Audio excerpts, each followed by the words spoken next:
If you are a sensitive being, make life your own. Welcome back to my channel. I'm Vanessa. If you're new here, welcome. If you return, welcome back. I'm glad to see you all. I wanted to talk a little bit with you about, what it is like to live a life as a sensitive person.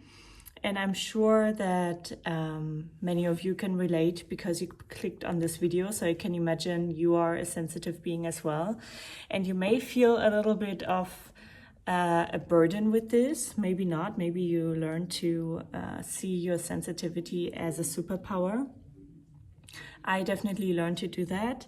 And at the same time, I feel like sometimes we can get pulled out of being in our so to say superpower, back into this like how everybody else is supposed to live or how we're all supposed to live. And I'm saying this in a careful way because I don't want to generalize everything, but I think we're coming into a time now where people realize, I don't need to be in the hamster wheel to be somebody. I can be myself, and just let me figure out what that means or how to embrace that more. And I love that we're going towards that, and that there are more people going to therapy or somatic therapy or trying alternative techniques to help them connect to themselves, help them heal old wounds, help them access their potential, whatever it may be. I really think it's a good thing. And at the same time, that's not just for the sensitives between us, but also for anybody and everybody. It's about getting to know your own system, getting to know what works for you, getting to know, who you are on a nervous system level, especially, so that you can take decisions that support you and benefit you on from a health perspective, and especially from mental and emotional health. Obviously physical health is just as important, but I just want to share some experiences with you that I made that really helped me feel so much more at home in my system and understand, this is why I feel exhausted when I come home after a big gathering with people. So I just want to give you a glimpse into the idea of make life your own. I know we're sold that, I should, be so-and-so productive, achieve this at 20, 30, 40, 50. But this is only an idea that somebody deemed to be the right way. And then people started following that right way. And then many people started believing more and more that this is the right way. Well, let's play devil's advocate and say, maybe it's not for you, right? Like your way can be your way. And it is not a competition of what feels good to me and what doesn't. And I think it helped me a lot to understand that I can detach from that overall general idea of what people deem as healthy, as successful, as popular or whatever, and I can make it my own. I know that a lot of sensitive people feel like I do in terms of, I'm not as productive, or when I am, then I burn myself out, or I am not as this or that, as people portray it's the right way to do. But you know what? When I started living more in my natural design and build, I started feeling so much more happy, and I started releasing control, stress, and so much judgment that I was holding for myself. And I think many of us know this inner voice of, you should do this more and that more, look at the other people and look at what they do. And that's really I believe, you obviously have your own opinion, I feel like this is not a healthy way of living, and not a way that makes me at least feel fulfilled. So at some point I started deciding I don't need to call myself an extrovert. I don't need to call myself an introvert. I can be all and nothing. And I don't need to constantly label myself with something just so I am identifiable for others. Sometimes I feel more extroverted when I'm with people that I feel super safe with. They know my core. They ask me questions where I feel like, I can really flourish. Or we're having activities, experiences together that make me really happy and fulfilled and seen, and I can just express myself. Then I feel very extroverted. Making YouTube videos, I feel really like I can just be myself. And then there are maybe situations in life where I feel more introverted because maybe I'm surrounded by people that I don't identify with so much, or that I don't resonate with so much. And I don't even judge those people anymore. Everybody is different, and then at the same time we are in some ways also very similar. We all come from the same, universe, multiverse, whatever we want to call it. So I'm at this point, trying to have compassion with any people that I meet along my way. And I don't need to judge them and think I'm better or they're better or I'm inferior or whatever. No, I can acknowledge that they live their life as well. And I don't need to make such a big effort for them to like me or for them to see me or acknowledge me. If it comes naturally, great. If it doesn't, accept, And that alone took away so much pressure in social situations for me to shine or be seen in a certain light or whatever, because I also realized that's just not authentic. And if you're at the point that you feel like, oh, but I'm still trying hard, I'm still trying to please people, I get you. There's no judgment from my side. I just want to invite you to see how it would feel like for you to allow yourself to be more in your center. There's an exercise that I can recommend you that I call central channel. So that's basically when you leave your eyes open or close your eyes and you feel inside and you feel, your body. And maybe you've heard about energy centers before, chakras. If not, you can just Google it, or I can explain you in another video. Just comment below if you want to learn more about it.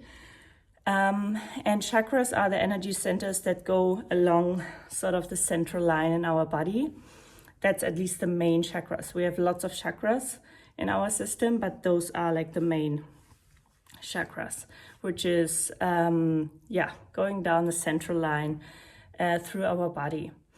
And, you can basically center yourself. And when you either leave your eyes open or closed, you can just stand up, put your feet really in a good stance, and, make your head straight so that you feel like maybe there's an invisible cord going up all the way into the universe.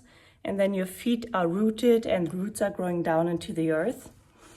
And you just take 3 deep breaths in through the nose, out through the mouth. Yeah, like 3 times. And then you imagine that there is the central channel that you're aligned to. And you can even imagine outside of yourself, how far does it go? How far is your aura? Yeah, how far is sort of like the membrane of your energy center around you? Just practice. Maybe in the beginning you cannot really feel it, but then after a while you can feel it more, the more you practice.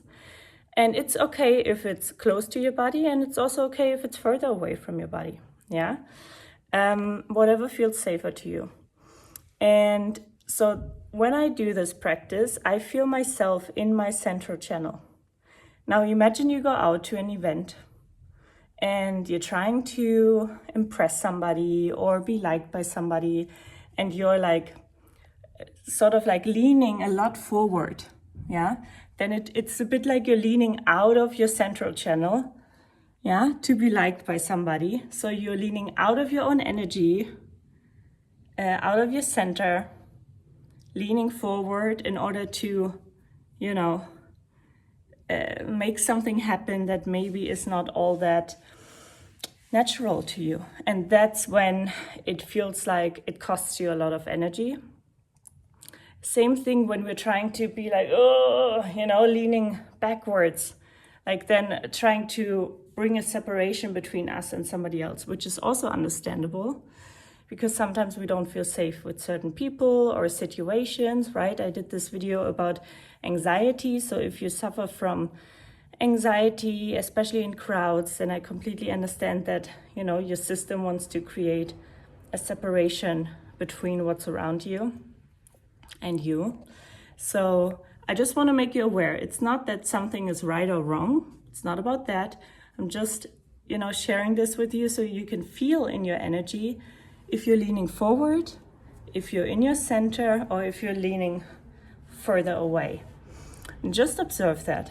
And when we do that, when we're staying in our center, we're being ourselves, at least our most natural selves. That doesn't mean we cannot speak or we cannot network or engage with people, but we're doing it from a place where we feel, oh, I'm worthy of, or I'm enough just being myself here. Yeah.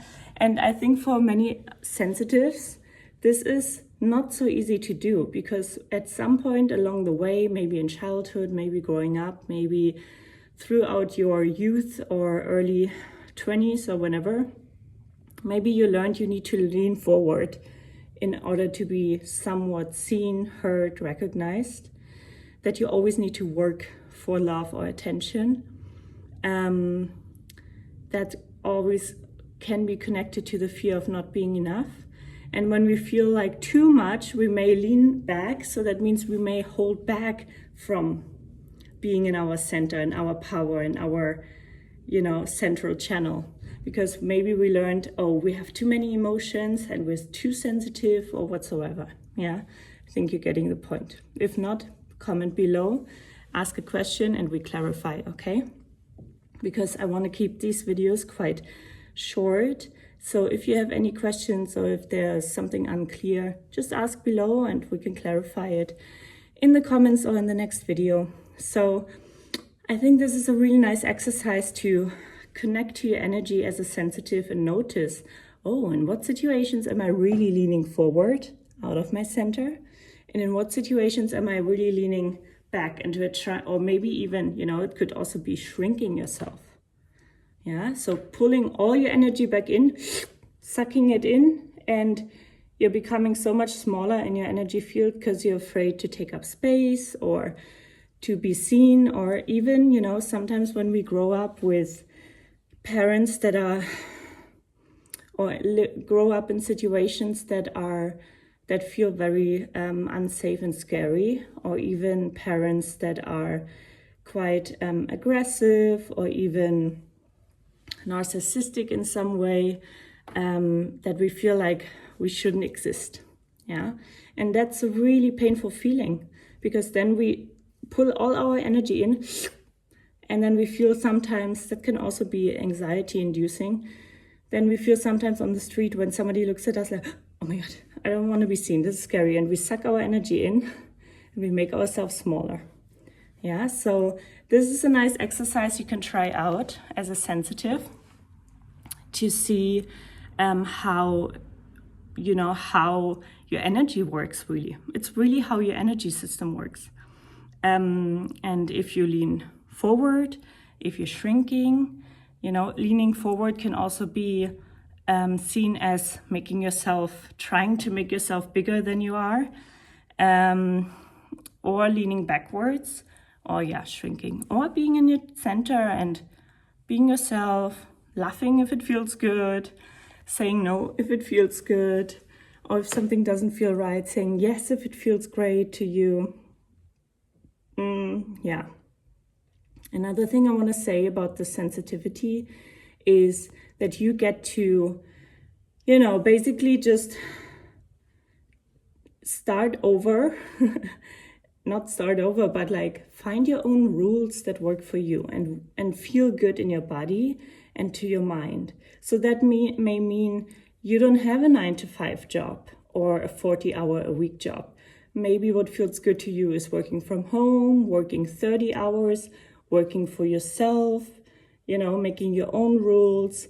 I know this is a privileged place to be in, but I just wanted to share it anyway, because maybe you haven't considered it, or maybe it's within your reach at the moment to do so, or at least to dream of for the future.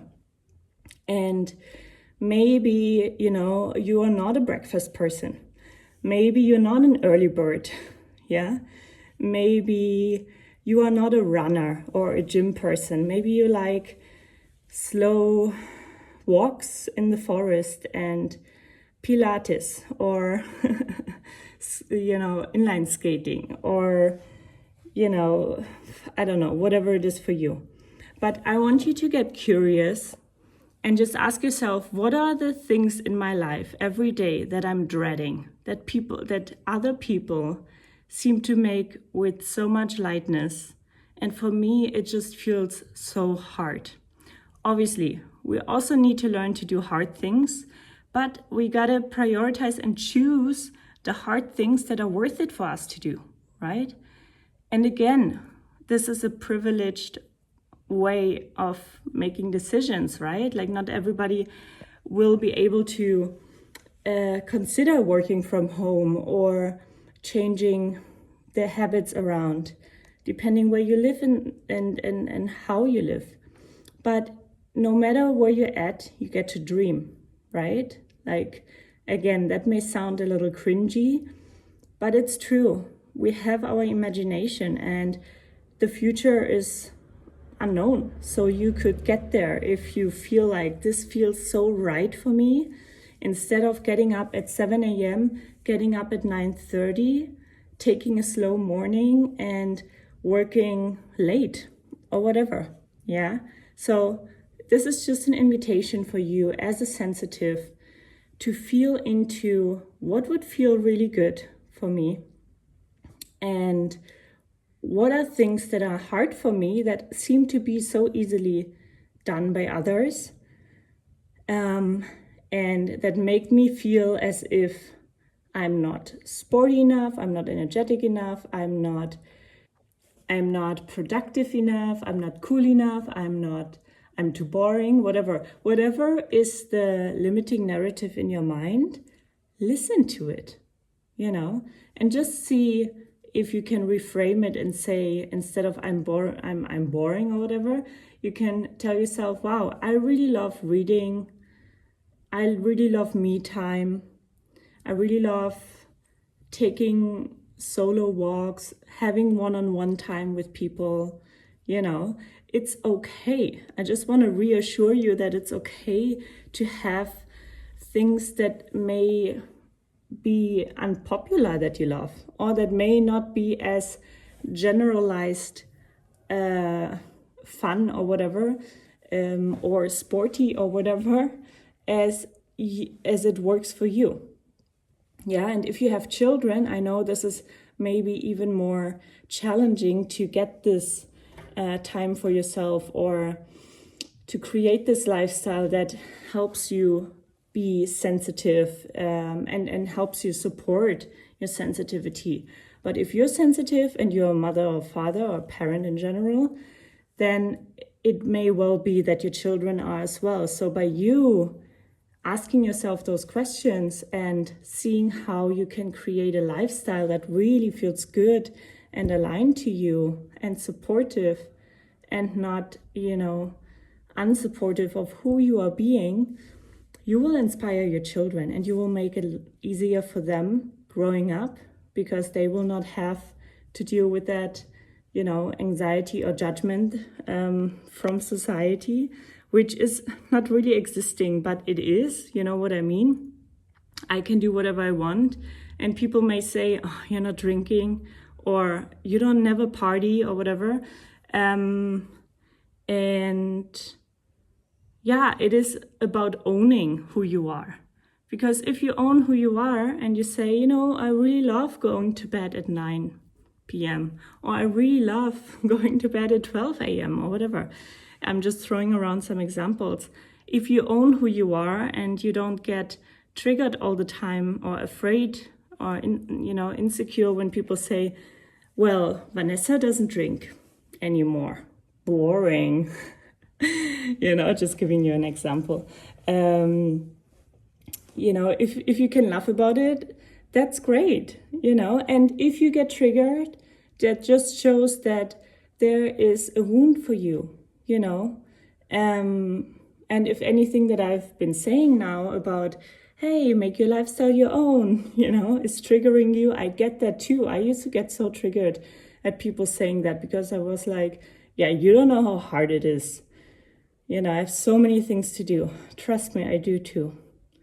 But I learned to prioritize my system's need, the way that you're designed, like you can imagine it like, I don't know, a dog that has certain needs, or even a computer that has certain needs for software updates, or certain needs to be handled in a certain way. It cannot stand in the sun or whatever, you also look after the things that you take care of in your life and that you own in your life.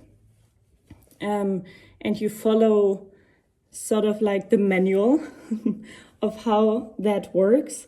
And now I'm just sharing that you get to figure out and read your own manual. Start to open the book of your own energetic blueprint, read your own manual, and start learning what really stresses me, what really helps me de-stress. Yeah, what is the blueprint of my nervous system? Do I often feel dysregulated? What helps me regulate? Do I enter in flight or fight mode or freeze mode or fawn mode when I get dysregulated? Get to know your own manual. Get to know how much sleep you need, how much water you need, what makes you feel good eating, especially as a sensitive, Are you feeling good in crowds? Not, I don't feel good in crowds, but I love live music. So sometimes I will go to a concert with people that I care about and feel safe with and enjoy the show. And then I go home and the next morning I take it slow because I know my nervous system needs some time to settle again. All these things. So as a sensitive, you get to explore who you are and your system, and it may sometimes lead you to challenging moments and confrontations with yourself and the world at large. And then I just invite you to taking a deep breath and just sitting with what's coming up. Yeah, and if you're triggered right now, just go inwards, feel where is this activation happening in my body? Is it in my throat? Is it in my chest? Is it in my belly and my head? Where do I feel something? And what do I feel? Name the emotion. Do I feel anger, frustration? What is it? Do I actually feel excited that I get to, discover myself in this way and explore who I am? And then come to the root cause. So I have a great meditation you can take for emotional activation. I will post it below. It's called anger release meditation, but it works for any emotion. So you can just, use it for any activated emotion, and it will help you get in touch with the root cause, because the trigger is just a symptom of the wound that is being activated. Yeah. So if you want me to talk about this more in detail, also let me know below. Otherwise, let's finish here today with a deep breath in through the nose and out through the mouth. Alrighty. And I know that this is a journey that can feel daunting and challenging, and it did for me too. Because sometimes I also had shame come up, and then just feel what's coming up. Shame of, I don't want to live in the hamster wheel anymore. And then also frustration because how can I make a life work without being in the hamster wheel and all these things.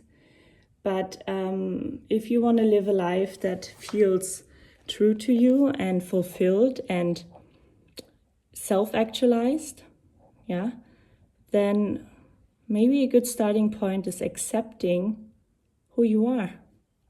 Accepting that you have maybe a few different needs than anybody else out there.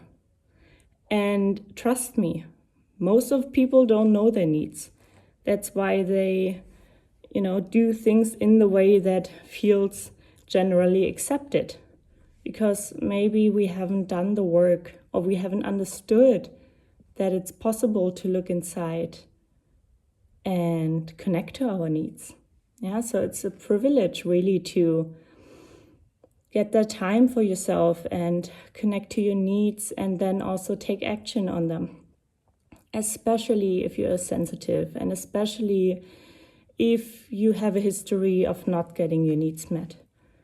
Especially if you have been a child that hasn't gotten their needs met easily. Yeah, then self-accepting that you do have needs and that you deserve to meet them and get them met is a good starting point. Okay? Sending you so much love, and I see you in the next video.